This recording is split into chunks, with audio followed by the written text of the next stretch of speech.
ನಿಮ್ಮಲ್ಲಿ ಎಷ್ಟು ಮಂದಿಗೆ ಪರಲೋಕಕ್ಕೆ ಹೋಗಲು ಆಸೆ ಇದೆ ಎಂದು ಕೇಳಿದಾಗ ಒಬ್ಬ ಚಿಕ್ಕ ಹುಡುಗನು, ನನಗೇನೋ ಆಸೆ ಇದೆ, ಆದರೆ ಈ ರಾತ್ರಿ ತುಂಬ ಕೆಲಸ ಇದೆ ಅಂದನು.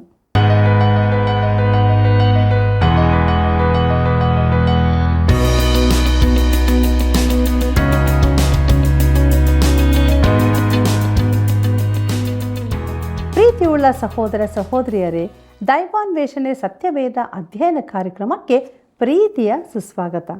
ಕಾರ್ಯಕ್ರಮ ವೀಕ್ಷಿಸಿ ನೀವು ಮಾಡಿದ ಅಮೂಲ್ಯವಾದ ಕರೆಗಳಿಗಾಗಿ ವಂದನೆಗಳು. ಇಲ್ಲಿ ನಾವು ಮಾಡಿದ ಎಲ್ಲ ಕಾರ್ಯಗಳಿಗೆ ಒಂದು ದಿನ ದೇವರ ನ್ಯಾಯಸ್ಥಾನದ ಎದುರಿನಲ್ಲಿ ಉತ್ತರ ಕೊಡಬೇಕಾಗಿದೆ. ನಿಮಗೆ ಇದು ತಿಳಿದಿದೆಯೋ? ಪ್ರಿಯರೇ, ದೇವರ ವಾಕ್ಯಗಳ ಅಧ್ಯಯನದ ಮೂಲಕ ಸತ್ಯವನ್ನು ತಿಳಿದುಕೊಳ್ಳಲು ನಮ್ಮ ಅಧ್ಯಯನವನ್ನು ಈಗ ಪ್ರಾರಂಭಿಸೋಣ. ಬನ್ನಿ ಪ್ರಾರ್ಥನೆಯನ್ನು ಮಾಡೋಣ. ಕೃಪೆಯಲ್ಲಿ ಐಶ್ವರ್ಯವುಳ್ಳಂಥ ನಮ್ಮ ತಂದೆಯಾದ ದೇವರೇ, ಇಷ್ಟೊಂದು ಒಳ್ಳೆಯ ಸಮಯವನ್ನು ನಮಗೆ ಅನುಗ್ರಹಿಸಿದ್ದಿ. ನಿನ್ನ ಸಜೀವವುಳ್ಳ ವಾಕ್ಯಗಳನ್ನು ಕೇಳುವಂಥ ಭಾಗ್ಯವನ್ನು ನಮಗೆ ಕೊಟ್ಟಿದ್ದಿ.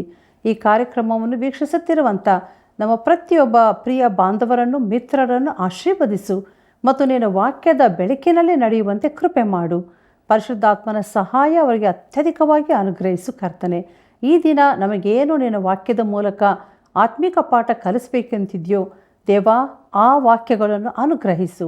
ಯೇಸುವಿನ ಪರಿಶುದ್ಧ ನಾಮದಲ್ಲಿ ಬೇಡಿದ್ದೇವೆ ತಂದೆಯೇ, ಆಮೇನ್. ಕರ್ತನಲ್ಲಿ ಪ್ರೀತಿಯುಳ್ಳ ಸಹೋದರ ಸಹೋದರಿಯರೇ, ಬಡವರಾದ ನೀವು ಧನ್ಯರು, ದೇವರ ರಾಜ್ಯವು ನಿಮ್ಮದೇ ಎಂಬುದಾಗಿ ಹೇಳಿದಂಥ ನಮ್ಮ ರಕ್ಷಕನಾದ ಯೇಸು ಕ್ರಿಸ್ತನ ಮಹಿಮೆಯ ನಾಮದಲ್ಲಿ ನಿಮ್ಮೆಲ್ಲರಿಗೂ ಹೃದಯಪೂರ್ವಕವಾದ ವಂದನೆಗಳು. ಪ್ರಿಯರೇ, ದೇವರ ವಾಕ್ಯ ಅಧ್ಯಯನದಲ್ಲಿ ನಾವು ಮುಂದೆ ಸಾಗುವಾಗ ಕೊರಿಂಥದವರಿಗೆ ಬರೆದಂಥ 2ನೇ ಪತ್ರಿಕೆ 5ನೇ ಅಧ್ಯಾಯ 2ನೇ ವಚನವನ್ನು ಗಮನಿಸಿರಿ. ಅಲ್ಲಿ ಹೀಗೆ ಬರೆದದೆ, ನಾವು ಈಗಿನ ದೇಹದಲ್ಲಿರುವವರೆಗೂ ನರಳುತ್ತೇವೆ, ಪರಲೋಕದಿಂದ ದೊರಕುವ ನಮ್ಮ ನಿವಾಸವನ್ನು ನಾವು ದೇಹದ ಮೇಲೆ ಧರಿಸಿಕೊಳ್ಳಬೇಕೆಂದು ಅಪೇಕ್ಷಿಸುತ್ತೇವೆ ಎಂಬುದಾಗಿ. ಕರ್ತನಲ್ಲಿ ಪ್ರಿಯರೇ, ನಾನು ಈ ದೇಹದಲ್ಲಿರುವಾಗ ನರಳುತ್ತೇನೆ, ಅದನ್ನು ತಪ್ಪಿಸಲು ಸಾಧ್ಯವಿಲ್ಲ. ಈ ಶರೀರದಲ್ಲಿ ನಾವು ನರಳುತ್ತೇವೆ ಎಂದು ಪೌಲನು ಹೇಳಿದ್ದಾನೆ. ನನ್ನ ಈ ಹಳೆಯ ಗುಡಾರದಲ್ಲಿರುವವರೆಗೂ ನಾನು ನರಳುತ್ತೇನೆ. ಕೊರಿಂಥದವರಿಗೆ ಬರೆದಂಥ 2ನೇ ಪತ್ರಿಕೆ 5ನೇ ಅಧ್ಯಾಯ 3ನೇ ವಚನ ಹೀಗೆ ಹೇಳುತ್ತದೆ, ಅಂದರೆ ಆ ದಿನದಲ್ಲಿ ನಾವು ಇನ್ನೂ ದೇಹದಲ್ಲಿಯೇ ಇದ್ದರೆ ಆ ನಿವಾಸವನ್ನು ದೇಹದ ಮೇಲೆ ಹೇಗೆ ಧರಿಸಿಕೊಳ್ಳುವೆವು ಎಂಬುದಾಗಿ. ಕರ್ತನಲ್ಲಿ ಪ್ರೀತಿಯುಳ್ಳ ಸಹೋದರ ಸಹೋದರಿಯರೇ, ಇದು ಆಸಕ್ತಿಕರವಾದದ್ದು. ತನ್ನವರನ್ನು ಯೇಸು ಒಂದು ದಿನ ಈ ಲೋಕದಿಂದ ಹೊರಗೆ ಕರೆಯಲಿರುವನು. ನಾವು ಕರ್ತನನ್ನು ಸಂಧಿಸಲು ಮಧ್ಯಾಕಾಶಕ್ಕೆ ಎತ್ತಲ್ಪಡುತ್ತೇವೆ. ನಾವು ಆತನೆದುರು ನಿಲ್ಲಲಿದ್ದೇವೆ. ಅದು ನಮಗೆ ಹೇಗಾಗಬಹುದು? ನಾವು ಆತನ ನೀತಿವಂತಿಕೆಯನ್ನು ಧರಿಸಿಕೊಂಡಿರುವೆವು. ನಾವು ಬೆತ್ತಲೆಯಾಗಿರುವುದಿಲ್ಲ. ಸತ್ತವರೊಳಗಿಂದ ಎಬ್ಬಿಸಲ್ಪಟ್ಟವರೆಲ್ಲರೂ ನೀತಿವಸ್ತ್ರವನ್ನು ಧರಿಸುವುದಿಲ್ಲ.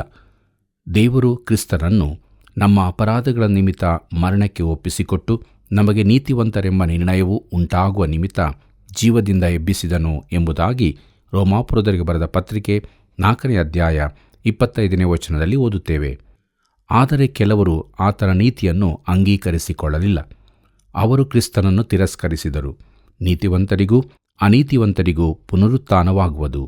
ಅಪೊಸ್ತಲ ಕೃತ್ಯಗಳು 24ನೇ ಅಧ್ಯಾಯ 15ನೇ ವಚನದಲ್ಲಿ ಪೌಲನು ಇದನ್ನು ತಿಳಿಸುತ್ತಾನೆ. ಇದಲ್ಲದೆ ನೀತಿವಂತರಿಗೂ ಅನೀತಿವಂತರಿಗೂ ಪುನರುತ್ಥಾನವಾಗುವುದೆಂದು ಇವರು ದೇವರಲ್ಲಿ ನಿರೀಕ್ಷೆಯಿಟ್ಟಿರುವ ಪ್ರಕಾರವೇ ನಾನು ನಿರೀಕ್ಷೆಯುಳ್ಳವನಾಗಿದ್ದೇನೆ ಎಂಬುದಾಗಿ. ಪ್ರಿಯರೇ, ಯೋಹಾನ ಬರೆದ ಸುವಾರ್ತೆ 5ನೇ ಅಧ್ಯಾಯ 29ನೇ ವಚನದಲ್ಲಿ ಯೇಸು ಕೂಡ ಇದನ್ನೇ ಹೇಳಿದ್ದಾನೆ. ಆತನ ಧ್ವನಿಯನ್ನು ಕೇಳಿ ಎದ್ದು ಹೊರಗೆ ಬರುವ ಕಾಲ ಬರುತ್ತದೆ. ಒಳ್ಳೆಯದನ್ನು ಮಾಡಿದವರಿಗೆ ಜೀವಕ್ಕಾಗಿ ಪುನರುತ್ಥಾನವಾಗುವುದು, ಕೆಟ್ಟದ್ದನ್ನು ನಡೆಸಿದವರಿಗೆ ತೀರ್ಪಿಗಾಗಿ ಪುನರುತ್ಥಾನವಾಗುವುದು ಎಂಬುದಾಗಿ.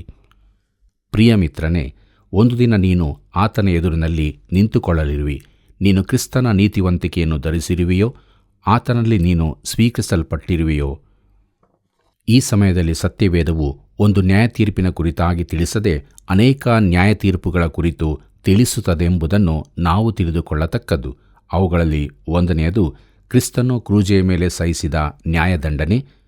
ಆತನು ನಮಗೋಸ್ಕರ ದಂಡನೆಯನ್ನು ಅನುಭವಿಸಿರುವುದರಿಂದ ಆತನು ಹೀಗೆ ಹೇಳ ಶಕ್ತನಾಗಿದ್ದನು, ನಿಮಗೆ ನಿಜ ನಿಜವಾಗಿ ಹೇಳುತ್ತೇನೆ, ನನ್ನ ವಾಕ್ಯವನ್ನು ಕೇಳಿ ನನ್ನನ್ನು ಕಳುಹಿಸಿದಾತನನ್ನು ನಂಬುವವನು ನಿತ್ಯ ಜೀವವನ್ನು ಹೊಂದಿದ್ದಾನೆ, ಅವನು ತೀರ್ಪಿಗೆ ಗುರಿಯಾಗುವುದಿಲ್ಲ, ಮರಣದಿಂದ ಪಾರಾಗಿ ಜೀವಕ್ಕೆ ಸೇರಿದ್ದಾನೆ.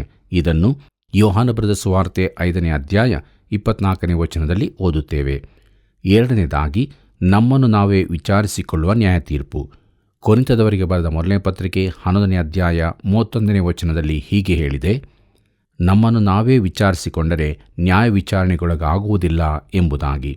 ಮೂರನೇದಾಗಿ, ವಿಶ್ವಾಸಿಗೆ ದೇವರಿಂದ ದೊರಕುವ ತಿದ್ದುವಿಕೆಯ ದಂಡನೆ. ದೇವರು ನಮ್ಮನ್ನು ತನ್ನ ಶಿಕ್ಷಣಕ್ಕೆ ತೆಗೆದುಕೊಳ್ಳುತ್ತಾನೆ.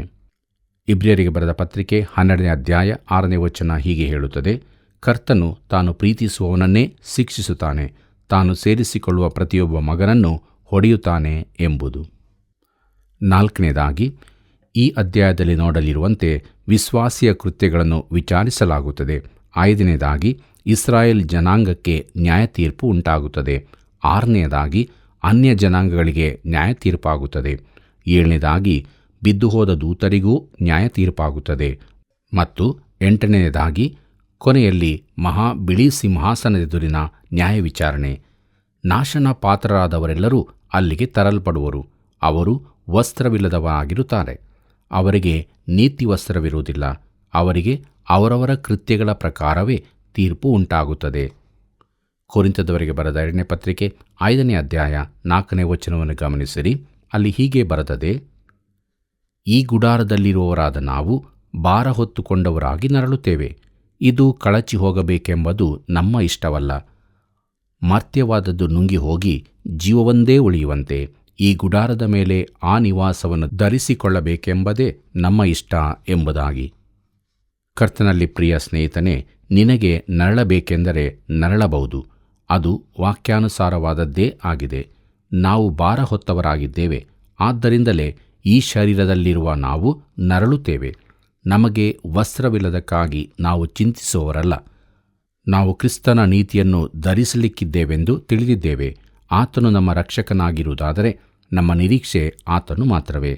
ಕೊರಿಂಥದವರಿಗೆ ಬರೆದ 2ನೇ ಪತ್ರಿಕೆ 5ನೇ ಅಧ್ಯಾಯ 5ನೇ ವಚನವನ್ನು ಗಮನಿಸಿರಿ. ಅಲ್ಲಿ ನಾವು ಹೀಗೆ ನೋಡುತ್ತೇವೆ: ಆ ಸ್ಥಿತಿಗಾಗಿ ನಮ್ಮನ್ನು ಸಿದ್ಧ ಮಾಡಿರುವವನು ದೇವರೇ. ಆತನು ಪವಿತ್ರಾತ್ಮನನ್ನು ಸಂಚಕಾರವಾಗಿ ಅನುಗ್ರಹಿಸಿದ್ದಾನೆ ಎಂಬುದಾಗಿ. ಪ್ರೀತಿಯುಳ್ಳ ದೇವಜನರೇ, ಪವಿತ್ರಾತ್ಮನ ಸಂಚಕಾರವು ಇನ್ನೂ ಹೆಚ್ಚಿನದು ಬರಲಿದೆ ಎಂದು ಸೂಚಿಸುವಂಥದ್ದಾಗಿದೆ. ಈ ನಮ್ಮ ಬಲಹೀನ ಶರೀರದಲ್ಲಿ ಎಲ್ಲ ಕೊರತೆಗಳೊಂದಿಗೆ ಆತನು ನಮಗೆ ಪರಿಶುದ್ಧಾತ್ಮನನ್ನು ಅನುಗ್ರಹಿಸಿದ್ದಾನೆ. ಪವಿತ್ರಾತ್ಮನು ಕೇವಲ ಸಂಚಕಾರವಾಗಿದ್ದಾನೆ. ಅದು ಆರಂಭಿಕ ಪಾವತಿ ಮಾತ್ರವಾಗಿದೆ. ಮುಂದೊಂದು ದಿನ ನಾವು ಈ ಹಳೆ ಬಿಡಾರವನ್ನು ಕಳಚಿಬಿಟ್ಟು ಕರ್ತನನ್ನು ಆಕಾಶದಲ್ಲಿ ಸಂಧಿಸಲಿದ್ದೇವೆ. ಇದು ನಮಗೆ ಎಂಥ ಭಾಗ್ಯವನ್ನು ತರುತ್ತದೆ! ಕೊರಿಂಥದವರಿಗೆ ಬರೆದ 2ನೇ ಪತ್ರಿಕೆ 5ನೇ ಅಧ್ಯಾಯ 6 ಮತ್ತು 7ನೇ ವಚನಗಳನ್ನು ಗಮನಿಸಿರಿ.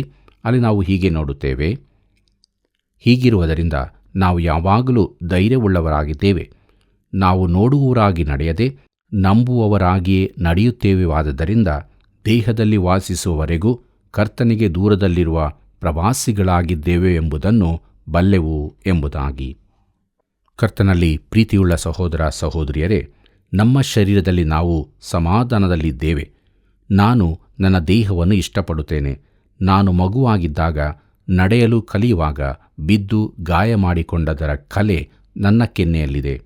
ಈ ಎಲ್ಲ ವರ್ಷಗಳಲ್ಲಿ ಈ ನನ್ನ ಶರೀರವನ್ನು ನಾನು ಇಷ್ಟಪಡತೊಡಗಿದ್ದೇನೆ, ಸಂತೃಪ್ತನಾಗಿದ್ದೇನೆ. ಆದರೆ ನಾನು ಈ ದೇಹದಲ್ಲಿ ಸಂತೃಪ್ತನಾಗಿರುವವರೆಗೆ ನಾನು ಕರ್ತನಿಗೆ ದೂರವಾಗಿದ್ದೇನೆ. ಪ್ರೀತಿಯುಳ್ಳ ದೇವಜನರೇ, ನಾವು ಇದೇ ದೇಹವನ್ನು ಬಿಟ್ಟಾಗ ಕರ್ತನೊಂದಿಗೆ ಇರುವೆವೆಂದು ಪೌಲನು ಹೇಗೆ ಹೇಳಬಲ್ಲನು? ಅವನು ಹೇಳುತ್ತಾನೆ: ನಾವು ನೋಡುವವರಾಗಿ ನಡೆಯದೆ ನಂಬುವವರಾಗಿಯೇ ನಡೆಯುತ್ತೇವೆ. ದೇವರ ವಾಕ್ಯವನ್ನು ನಂಬುತ್ತೇವೆ. ನಾನು ಬೇರೆಯವರ ಮಾತನ್ನು ನಂಬುವುದಕ್ಕಿಂತ ದೇವರ ಮಾತನ್ನೇ ನಂಬುತ್ತೇನೆ. ನಂಬಿಕೆ ಎಂದರೆ ಆತನ ಮಾತನ್ನು ನಂಬುವುದೇ ಆಗಿದೆ. ನಾವು ಈ ದೇಹದಲ್ಲಿ ಜೀವಿಸುತ್ತೇವೆ, ಕರ್ತನಿಂದ ದೂರದಲ್ಲಿದ್ದೇವೆ. ಕೊರಿಂಥದವರಿಗೆ ಬರೆದ 2ನೇ ಪತ್ರಿಕೆ 5ನೇ ಅಧ್ಯಾಯ 8ನೇ ವಚನ ಹೀಗೆ ಹೇಳುತ್ತದೆ: ಇದನ್ನು ಆಲೋಚಿಸಿ ನಾವು ಧೈರ್ಯವುಳ್ಳವರಾಗಿದ್ದು ದೇಹವನ್ನು ಬಿಟ್ಟು ಕರ್ತನ ಬಳಿಯಲ್ಲಿರುವುದೇ ಉತ್ತಮವೆಂದು ಎಣಿಸುತ್ತೇವೆ ಎಂಬುದಾಗಿ. ಪ್ರೀತಿಯುಳ್ಳ ಸಹೋದರ ಸಹೋದರಿಯರೇ, ಈ ಶರೀರದಲ್ಲಿರುವುದಕ್ಕೂ ಕರ್ತನ ಜೊತೆಯಲ್ಲಿರುವುದಕ್ಕೂ ವ್ಯತ್ಯಾಸವನ್ನು ಇಲ್ಲಿ ತಿಳಿಸಲಾಗಿದೆ. ಆತ್ಮವು ನಾಶವಾಗುವುದಿಲ್ಲವೆಂಬುದನ್ನು ನೆನಪಿಡಿರಿ. ಅದು ಕ್ರಿಸ್ತನೊಡನೆ ಇರುವುದಕ್ಕಾಗಿ ಹೋಗುತ್ತದೆ. ಆದರೆ ದೇಹವು ನಿದ್ರೆಗೆ ವಶವಾಗುತ್ತದೆ. ದೇಹವು ಬದಲಾಗಬೇಕಾದದ್ದು. ಆ ಸಮಯದಲ್ಲಿ ಮರಣವನ್ನು ಕಾಣದ ಜನರಿರುತ್ತಾರೆ. ಅವರ ದೇಹಗಳು ಮಾರ್ಪಾಟವಾಗಬೇಕಿದೆ. ಕೊರಿಂಥದವರಿಗೆ ಬರೆದ ಮೊದಲನೇ ಪತ್ರಿಕೆ 15ನೇ ಅಧ್ಯಾಯ 51 ಮತ್ತು 53ನೇ ವಚನಗಳನ್ನು ನೋಡಿರಿ.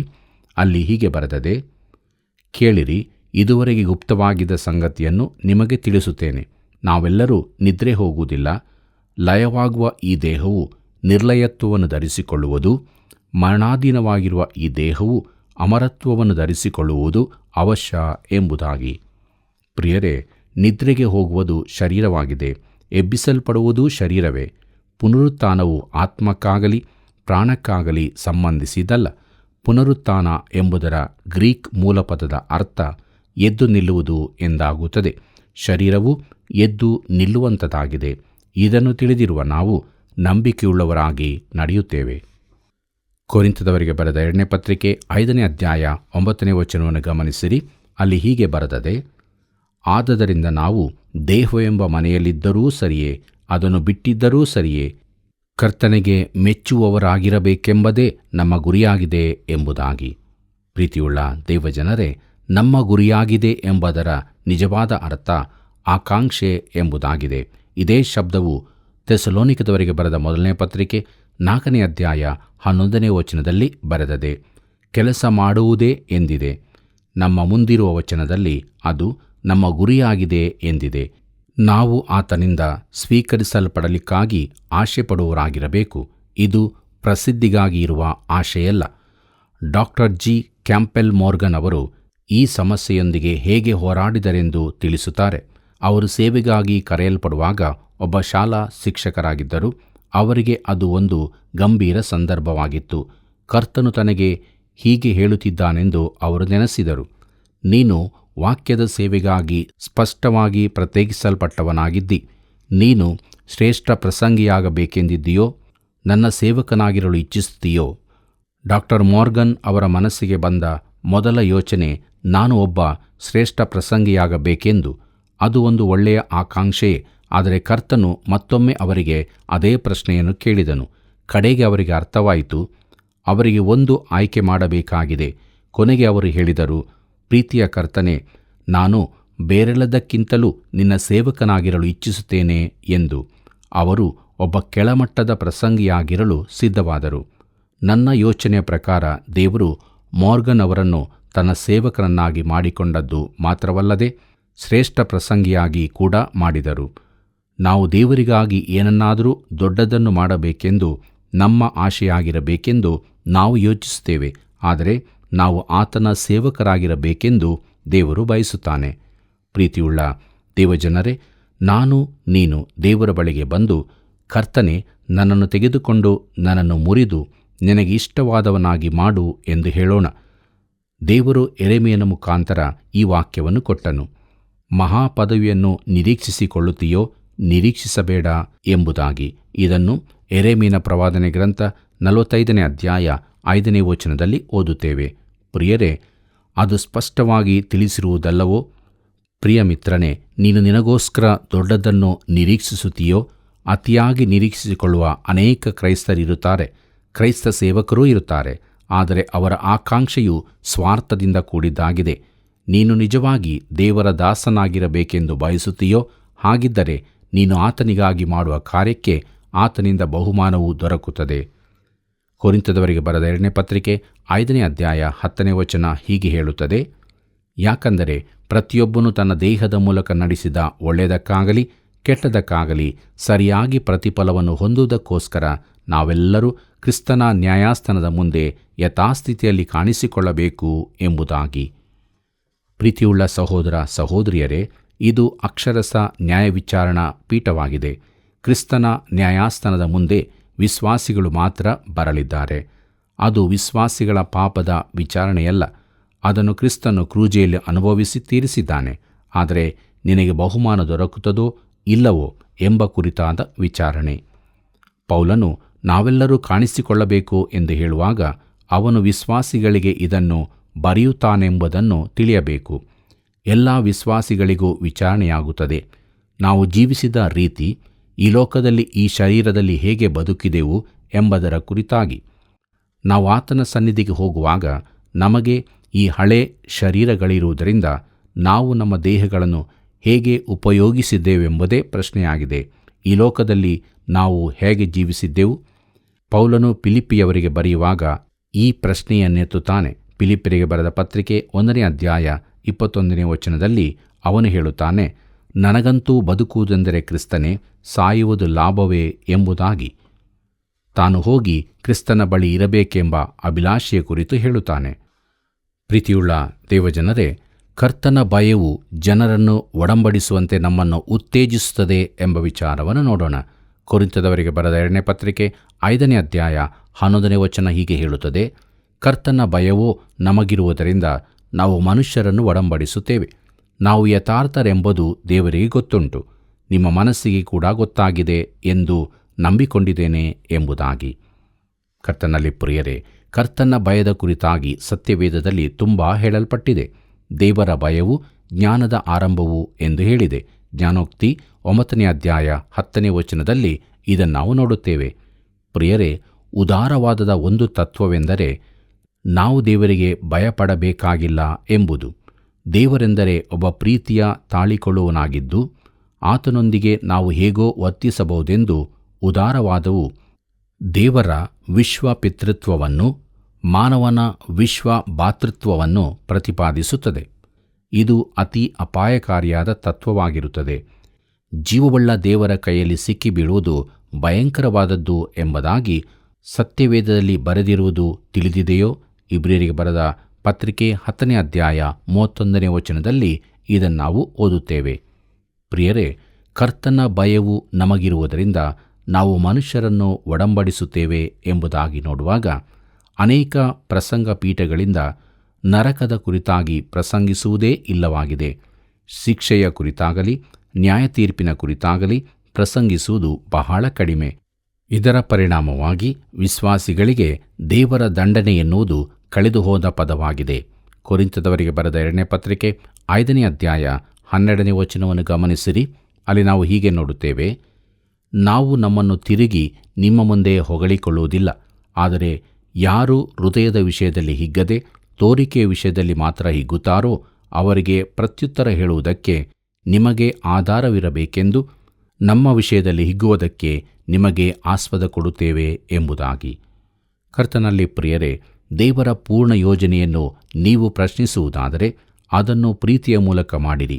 ನೀವು ಗುಡುಗು ಮಿಂಚುಗಳನ್ನು ಬರಮಾಡಬೇಕೆಂದಿಲ್ಲ, ಆದರೆ ನಾವು ತಿಳಿಸಬೇಕಾದದ್ದು ಏನೆಂದರೆ ಮಾನವರು ನಾಶನ ಪಾತ್ರರಾಗಿದ್ದಾರೆ ಎಂಬುದೇ. ಕೊರಿಂಥದವರಿಗೆ ಬರೆದ 2ನೇ ಪತ್ರಿಕೆ 5ನೇ ಅಧ್ಯಾಯ 13ನೇ ವಚನ ಹೀಗೆ ಹೇಳುತ್ತದೆ, ನಮಗೆ ಬುದ್ಧಿ ಪರವಶವಾಗಿದ್ದರೆ ಅದು ದೇವರ ಮಹಿಮೆಗಾಗಿಯೇ ಅದೇ, ನಮಗೆ ಸ್ವಸ್ಥ ಬುದ್ಧಿ ಇದ್ದರೆ ಅದು ನಿಮ್ಮ ಪ್ರಯೋಜನಕ್ಕಾಗಿ ಅದೇ ಎಂಬುದಾಗಿ. ಪ್ರೀತಿಯುಳ್ಳ ದೇವಜನರೇ, ಜನರು ತನ್ನನ್ನು ಬುದ್ಧಿ ಭ್ರಮಣೆಗೊಳಗಾದವನೆಂದು ಯೋಚಿಸಬಹುದು ಎಂದು ಪೌಲನು ಹೇಳುತ್ತಾನೆ. ಅದು ವಿಶೇಷವಲ್ಲ, ಅವನು ಇದನ್ನು ದೇವರಿಗಾಗಿ ಮಾಡುತ್ತಿದ್ದಾನೆ. ಕೆಲವರು ಅವನನ್ನು ಸ್ವಸ್ಥ ಬುದ್ಧಿಯವನೆಂದು ನೆನೆಸಬಹುದು, ಅದು ಅವರ ಪ್ರಯೋಜನಕ್ಕಾಗಿಯೇ. ಪ್ರೀತಿಯುಳ್ಳ ದೇವಜನರೇ, ಮುಂದಕ್ಕೆ ಕ್ರಿಸ್ತನ ಪ್ರೀತಿಯು ನಮ್ಮನ್ನು ಒತ್ತಾಯಿಸುತ್ತದೆ ಎಂಬ ವಿಚಾರವನ್ನು ನೋಡೋಣ. ಕೊರಿಂಥದವರಿಗೆ ಬರೆದ 2ನೇ ಪತ್ರಿಕೆ 5ನೇ ಅಧ್ಯಾಯ 14 ಮತ್ತು 15ನೇ ವಚನಗಳನ್ನು ಗಮನಿಸಿರಿ. ಅಲ್ಲಿ ನಾವು ಹೀಗೆ ನೋಡುತ್ತೇವೆ, ಕ್ರಿಸ್ತನ ಪ್ರೀತಿಯು ನಮಗೆ ಒತ್ತಾಯ ಮಾಡುತ್ತದೆ. ಎಲ್ಲರಿಗೋಸ್ಕರ ಒಬ್ಬನು ಸತ್ತದ್ದರಿಂದ ಎಲ್ಲರೂ ಸತ್ತಂತಾಯಿತೆಂದು ನಿಶ್ಚಯಿಸಿಕೊಂಡೆವು. ಜೀವಿಸುವವರು ಇನ್ನು ಮೇಲೆ ತಮಗಾಗಿ ಜೀವಿಸದೆ ತಮಗೋಸ್ಕರ ಸತ್ತು ಎದ್ದು ಬಂದ ಆತನಿಗಾಗಿ ಜೀವಿಸಬೇಕೆಂತಲೇ ಆತನು ಎಲ್ಲರಿಗೋಸ್ಕರ ಸತ್ತನು ಎಂಬುದಾಗಿ. ಕರ್ತನಲ್ಲಿ ಪ್ರಿಯರೇ, ನಮಗೆ ಒತ್ತಾಯ ಮಾಡುತ್ತದೆ ಎಂಬುದಾಗಿ ನೋಡುವಾಗ ಈ ಪದಗಳನ್ನು ತಪ್ಪಾಗಿ ಅರ್ಥ ಮಾಡಿಕೊಳ್ಳಲಾಗಿದೆ. ಕ್ರಿಸ್ತನ ಪ್ರೀತಿಯು ನಮ್ಮನ್ನು ಮಿತಿಗೊಳಿಸುತ್ತದೆ, ಇಲ್ಲವೇ ಬಂಧಿಸುತ್ತದೆ ಎಂಬುದಾಗಿ ತಿಳಿದುಬರುತ್ತದೆ. ಆದರೆ ಪೌಲನು ಉಪಯೋಗಿಸಿದ ಮಾತಿನ ಅರ್ಥ ಅದಲ್ಲ. ಅವನು ಹೇಳುವುದು ಕ್ರಿಸ್ತನ ಪ್ರೀತಿಯು ನಮ್ಮನ್ನು ಮುಂದಕ್ಕೆ ದೂಡುತ್ತದೆ ಎಂದು. ಕ್ರಿಸ್ತನ ಪ್ರೀತಿಯು ನಮ್ಮನ್ನು ಪ್ರೇರಿಸುತ್ತದೆ. ದೇವರ ವಾಕ್ಯವನ್ನು ನಾವು ಹಂಚುವಂತೆ ಮಾಡುವುದು ದೇವರ ಪ್ರೀತಿಯೇ ಆಗಿದೆ. ಕ್ರಿಸ್ತನ ಪ್ರೀತಿಯು ನಮ್ಮನ್ನು ಒತ್ತಾಯಿಸುತ್ತದೆ. ಎಲ್ಲರಿಗೂ ಒಬ್ಬನು ಸತ್ತದ್ದರಿಂದ ಎಲ್ಲರೂ ಸತ್ತಂತಾಯಿತೆಂದು ನಿಶ್ಚಯಿಸಿಕೊಂಡೆವು ಎಂಬುದಾಗಿ ನೋಡುವಾಗ ಈ ಸಂಗತಿಯು ಪೌಲನು ಸುವಾರ್ತೆಯ ಸಂದೇಶದೊಂದಿಗೆ ಲೋಕದ ಕಟ್ಟಕಡೆಗೆ ಹೋಗುವಂತೆ ಮಾಡಿತು. ಆದಾಮನು ಏದೇನ್ ತೋಟದಲ್ಲಿದ್ದಾಗ ಅವನು ನಮ್ಮ ಸಮಾನ ಮುಖ್ಯಸ್ಥನಾಗಿದ್ದ ಹಳೆ ಸೃಷ್ಟಿಯ ತಲೆಯಾಗಿದ್ದನು. ಆ ಹಳೆಯ ಸೃಷ್ಟಿಯು ಆದಾಮನಲ್ಲಿ ಪರೀಕ್ಷೆಗೊಳಗಾಯಿತು. ದೇವರು ಅವನಿಗೆ ಹೇಳಿದನು, ತೋಟದಲ್ಲಿರುವ ಎಲ್ಲಾ ಮರದ ಹಣ್ಣುಗಳನ್ನು ಯಥೇಚ್ಛವಾಗಿ ತಿನ್ನಬಹುದು, ಒಳ್ಳೆಯದರ ಕೆಟ್ಟದರ ಅರುಹನ್ನು ಹುಟ್ಟಿಸುವ ಮರದ ಹಣ್ಣನ್ನು ಮಾತ್ರ ತಿನ್ನಬಾರದು, ತಿಂದ ದಿನ ಸತ್ತೇ ಹೋಗುವಿ ಎಂದು ವಿಧಿಸಿದನು. ಆದಿಕಾಂಡ ಪುಸ್ತಕ 2ನೇ ಅಧ್ಯಾಯ 16 ಮತ್ತು 17ನೇ ವಚನಗಳಲ್ಲಿ ಇದನ್ನು ನಾವು ಓದುತ್ತೇವೆ. ಆದಾಮನು ತಿಳಿದು ದೇವರಿಗೆ ಅವಿಧೇಯನಾದನು. ಅವನು ಮರಣಶಿಕ್ಷೆಗೆ ಗುರಿಯಾದನು. ಹೀಗಾದಾಗ ಅವನು ತನ್ನೊಂದಿಗೆ ಇಡೀ ಮಾನವ ಸಂತತಿಯನ್ನೇ ಮರಣಕ್ಕೆ ಒಯ್ದನು. ಯಾಕಂದರೆ ಅವನು ಎಲ್ಲರ ಪ್ರತಿನಿಧಿಯಾಗಿದ್ದನು. ನಾನು ನೀವು ಮರಣ ಪಾತ್ರವಾದ ಕುಟುಂಬದಲ್ಲಿ ಜನಿಸಿದವರಾದೆವು. ಇಡೀ ಮಾನವ ಸಂತತಿಯೇ ಈಗ ಮರಣ ಶಿಕ್ಷೆಗೆ ಗುರಿಯಾಯಿತು. ಕರ್ತನಲ್ಲಿ ಪ್ರಿಯರೇ, ಡಾಕ್ಟರ್ ಐರನ್ ಸೈಡ್ ಅವರು ಇದನ್ನು ಅಸಾಮಾನ್ಯವಾಗಿ ಚಿತ್ರಿಸಿದ್ದಾರೆ. ಆದಾಮನಿಗೆ ಬೇಕಿದ್ದ ಒಳ್ಳೆಯದೆಲ್ಲವೂ ಅಲ್ಲಿತ್ತು. ಆದಾಮನು ಪಾಪರಹಿತನಾಗಿದ್ದನು. ಈಗ ಅವನು ಒಂದು ಆಯ್ಕೆ ಮಾಡಬೇಕಾಗಿ ಬಂತು. ದೇವರು ಒಂದು ಕಾರ್ಯವನ್ನು ಮಾಡಬೇಕೆಂದು ಆದಾಮನಿಗೆ ಹೇಳಿದನು. ಆದರೆ ಆದಾಮನು ಅದನ್ನೇ ಮಾಡಿದನು. ಅವನು ಬಿದ್ದು ಹೋದನು. ನಾವು ಅದನ್ನು ಆದಾಮನ ಬೀಳುವಿಕೆ ಎಂದು ಕರೆಯುತ್ತೇವೆ. ಅವನು ಆ ಎತ್ತರವಾದ ಪರ್ವತದಿಂದ ಉರುಳುತ್ತಾ ಕೆಳಕ್ಕೆ ಬಂದು ನಾವು ಈಗ ಇರುವ ಕಣಿವೆಗೆ ಬಿದ್ದನು. ಅವನು ಕಣಿವೆಗೆ ಬಿದ್ದ ನಂತರ ಒಂದು ಜನಾಂಗ ಅವನಿಂದ ಹುಟ್ಟಿಕೊಂಡಿತು. ಆದಾಮನು ಬೆಟ್ಟದ ತುದಿಯಲ್ಲಿದ್ದಾಗ ಅವರು ಹುಟ್ಟಿರಲಿಲ್ಲ. ಅಲ್ಲಿ ಅವನು ನಿರಪರಾಧಿಯಾಗಿದ್ದನು. ಆದರೆ ಅವನು ಬಿದ್ದು ಹೋದ ಕಣಿವೆಯಲ್ಲಿ ಈ ಜನಾಂಗ ಹುಟ್ಟಿಕೊಂಡಿತು. ಪ್ರೀತಿಯುಳ್ಳ ದೇವಜನರೇ, ಕರ್ತನಾದ ಯೇಸು ಕ್ರಿಸ್ತನು ಪರಲೋಕದಿಂದ ಈ ಲೋಕಕ್ಕೆ ಬಂದನು. ಆದರೆ ಬೆಟ್ಟದ ತುದಿಗೆ ಹೋಗಲಿಲ್ಲ. ಅಲ್ಲಿ ಮನುಷ್ಯರೇ ಇರಲಿಲ್ಲ. ಆ ಪರಿಶುದ್ಧವಾದ ಜಾಗದಲ್ಲಿ ಆತನು ಯಾರನ್ನೂ ಕಾಣಲಿಲ್ಲ. ಅವರೆಲ್ಲರೂ ಕಣಿವೆಯಲ್ಲಿದ್ದರು. ಅವರು ಪಾಪ ಅಪರಾಧಗಳಲ್ಲಿ ಸತ್ತು ಹೋದವರಾಗಿದ್ದರು. ಆಗ ಆತನೇನು ಮಾಡಿದನು? ಆತನು ಕಣಿವೆಗೆ ಇಳಿದು ಬಂದನು. ಎಲ್ಲ ಮಾನವರು ಇದ್ದ ಮರಣದ ಸ್ಥಳಕ್ಕೆ ಬಂದನು. ಆತನು ಎಲ್ಲರಿಗಾಗಿ ಸತ್ತನು ಎಂಬುದಾಗಿ ನೋಡುವಾಗ ಮಾನವರೆಲ್ಲರೂ ಸತ್ತವರಾಗಿದ್ದರಿಂದ ಆತನು ಮರಣಕ್ಕೆ ಇಳಿದು ವಿಶ್ವಾಸಿಗಳನ್ನು ಪುನರುತ್ಥಾನದ ಮೂಲಕ ಮೇಲಕ್ಕೆತ್ತಿದನು. ಆದಾಮನಿದ್ದ ಬೆಟ್ಟದ ತುದಿಗೆ ಅವರೆಲ್ಲರನ್ನೂ ಕರೆದೊಯ್ದನೋ? ಇಲ್ಲ, ಅವರನ್ನು ತನ್ನೊಂದಿಗೆ ಪರಲೋಕಕ್ಕೆ ಒಯ್ದನು. ಕರ್ತನಾದ ಯೇಸು ಕ್ರಿಸ್ತನನ್ನು ನಂಬುವ ನಾವು ಈಗ ಪರಲೋಕದಲ್ಲಿ ಕುಳಿತಿದ್ದೇವೆ. ಆತನು ನಮ್ಮನ್ನು ಆತನೊಂದಿಗೆ ಎಬ್ಬಿಸಿ ಪರಲೋಕದಲ್ಲಿ ಕ್ರಿಸ್ತನೊಂದಿಗೆ ಕೂಡಿಸಿದ್ದಾನೆ. ಎಫೆಸದವರಿಗೆ ಬರೆದ ಪತ್ರಿಕೆ 2ನೇ ಅಧ್ಯಾಯ 7ನೇ ವಚನದಲ್ಲಿ ಇದನ್ನು ನಾವು ಓದುತ್ತೇವೆ. ಪ್ರಿಯರೇ, ಕ್ರಿಸ್ತನು ಸತ್ತದ್ದು ನಾವು ಮರಣ ನ್ಯಾಯ ತೀರ್ಪುಗಳಿಲ್ಲದೆ ಬಿಡುಗಡೆ ಹೊಂದಬೇಕೆಂದು ಮಾತ್ರವಲ್ಲದೆ ನಮ್ಮ ಈ ಮರಣದ ಸ್ಥಿತಿಯಿಂದ ನೂತನ ಜೀವಿತದ ಸ್ಥಿತಿಗೆ ಎತ್ತಲ್ಪಡಬೇಕೆಂದು. ಈಗ ನಮ್ಮ ಜೀವಿತ ಆತನಿಗೆ ಸಮರ್ಪಿತವಾಗಿದ್ದು ನಾವು ಇನ್ನು ಮೇಲೆ ದೇವರ ಮಹಿಮೆಗಾಗಿ ಜೀವಿಸಬೇಕಾಗಿದೆ. ದೇವರ ಮಗುವಿಗೆ ಈ ವಿಚಾರವು ಮಾನವ ಕುಟುಂಬದ ಹೊಸ ಅರ್ಥವನ್ನೇ ಕೊಡುತ್ತದೆ. ಕರ್ತನಲ್ಲಿ ಪ್ರೀತಿಯುಳ್ಳ ದೇವಜನರೇ, ಯೇಸು ಕ್ರಿಸ್ತನು ನಮಗೋಸ್ಕರ ಈ ಲೋಕಕ್ಕೆ ಬಂದು ನಮ್ಮ ಪಾಪಗಳಿಗಾಗಿ ಸತ್ತು ಹೂಣಲ್ಪಟ್ಟು ಎದ್ದು ಬಂದು ಜೀವಿಸುವಾತನಾಗಿದ್ದಾನೆ. ಆದ್ದರಿಂದ ನಾವು ಕೂಡ ಆತನನ್ನು ಪ್ರೀತಿಸಿ ಸ್ವಂತ ರಕ್ಷಕನಾಗಿ ಅಂಗೀಕಾರ ಮಾಡಿಕೊಂಡು ಪಾಪದ ಪಾಲಿಗೆ ಸತ್ತವರಾಗಿ ದೇವರಿಗೋಸ್ಕರ ಜೀವಿಸೋಣ. ಇಂಥ ಜೀವಿತವನ್ನು ನಡೆಸುವುದಕ್ಕಾಗಿ ದೇವರು ತಾನು ನಮಗೆ ತನ್ನ ಸಹಾಯವನ್ನು ಕೊಟ್ಟು ನಡೆಸಲಿ. ಆತನ ಕೃಪೆಯು ಸದಾ ನಿಮ್ಮ ಸಂಗಡ ಇರಲಿ. ಉದಾರತವಾದಿಗಳು ಹೇಳ್ತಾರೆ, ನಾವು ದೇವರಿಗೆ ಭಯಪಡಬೇಕಾಗಿಲ್ಲ, ಆತನು ಪ್ರೀತಿಯಿಂದ ತಾಳಿಕೊಳ್ಳುವನಾದ್ದರಿಂದ ನಾವು ಹೇಗಾದರೂ ವರ್ತಿಸ್ಬೋದು ಎಂದು. ಆದರೆ ನಮ್ಮ ದೇವರು ನೀತಿಯ ದೇವರು ಆಗಿದ್ದಾನೆ. ದೇವರು ನ್ಯಾಯ ತೀರ್ಪಿನ ಸತ್ಯತೆ ನಮ್ಮ ಜೀವಿತಕ್ಕೆ ಮರೆಯಾಗಿರುವುದಾದರೆ ನಾವು ದೌರ್ಭಾಗ್ಯರೇ. ಹಿಂದೆ ದೇವರ ವಾಕ್ಯಕ್ಕೆ ವಿಧೇಯರಾಗಿ ದೇವ ಭಯ ಭಕ್ತಿಯಲ್ಲಿ ನಡೆಯೋಣ. ಪ್ರಿಯ ವೀಕ್ಷಕರೇ, ಕಾರ್ಯಕ್ರಮ ವೀಕ್ಷಿಸಿ ಒಂದು ಕರೆ ಮಾಡಲು ನೀವು ತೆಗೆದುಕೊಳ್ಳುವ ಸಮಯವು ಅನೇಕರ ಜೀವಿತಕ್ಕೆ ಬೆಳಕನ್ನು ನೀಡುತ್ತದೆ. ಈಗಲೇ ಕರೆ ಮಾಡ್ತೀರಾ? ಮತ್ತೆ ಸಂಧಿಸೋಣ. ವಂದನೆಗಳು.